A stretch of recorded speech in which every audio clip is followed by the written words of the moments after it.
தனுசு ராசி நேயர்களுக்கு ஜூன் மாதம் 2026 எப்படி இருக்கும்?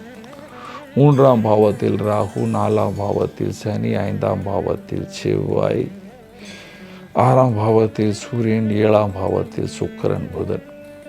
இந்த 7ஆம் பாவத்தில் சுக்கிரன் புதன் இருக்கிறது உங்களுக்கு நன்மை செய்யும், பேர் புகழ் கொடுக்கும், பண வசதி கொடுக்கும். ஆனால் சூரியன் செவ்வாய் சனியுடைய கண்டினியூவஸ் காம்பினேஷன் என்ன சொல்லுது? ஒரு கிரகமாலா யோகமாக இருக்கின்றது. கிரக மாலா யோகமாக இருக்கின்றது. கோபம் வரும், அலைச்சல் வரும், யாத்திரை வரும், செலவு வரும்.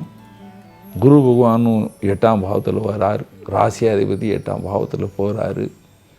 ஆனால் 8ஆம் பாவத்தில் போகிற குரு பகவான் 2ஆம் பாவத்தை பார்க்குறாரு. பண வசதி இருக்கும், லக்ஸூரியஸ் வாழ்க்கை இருக்கும், செலவுகள் இருக்கும், தேவையுள்ள செலவு, தேவையில்லாத செலவுகள் எல்லாம் இருக்கும்.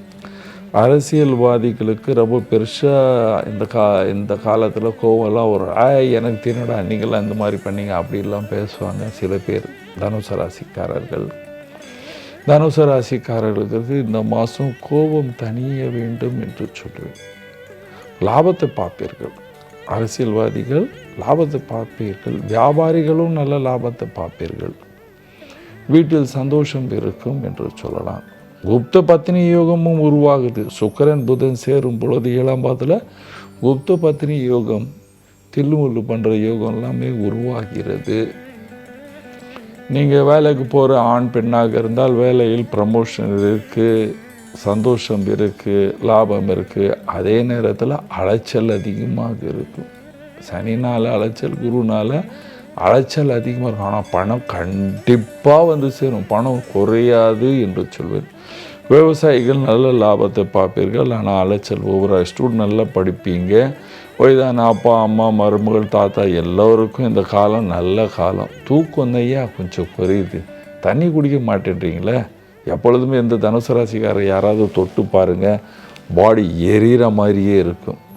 தண்ணி நல்லா குடிங்க, இன்ஃபெக்ஷன்லாம் ஆகாது. தண்ணி நல்லா குடிங்க. பரிகாரம், முதல் பரிகாரமாக தண்ணி அதிகமாக குடிக்க வேண்டும். சிவனுக்கு அபிஷேகம் செய்யும் பால் தண்ணியார் அபிஷேகம் செய்ய வேண்டும். வியாழக்கிழமை கரும்பு சாரால் அபிஷேகம் செய்ய வேண்டும். வியாழக்கிழமை பசுவுக்கு நீங்கள் வெல்லம், மஞ்சா வாழைப்பழம் அல்லது அகத்திக்கீரை வாங்கி கொடுக்க வேண்டும். அரச மரத்து கீழே ஒரு விளக்கு ஏற்ற வேண்டும். இந்த பரிகாரம் செய்தால் தனுசு ராசிக்காரர்கள் சந்தோஷமாக சுகமாக வாழ்வீர்கள். நன்றி, வணக்கம்.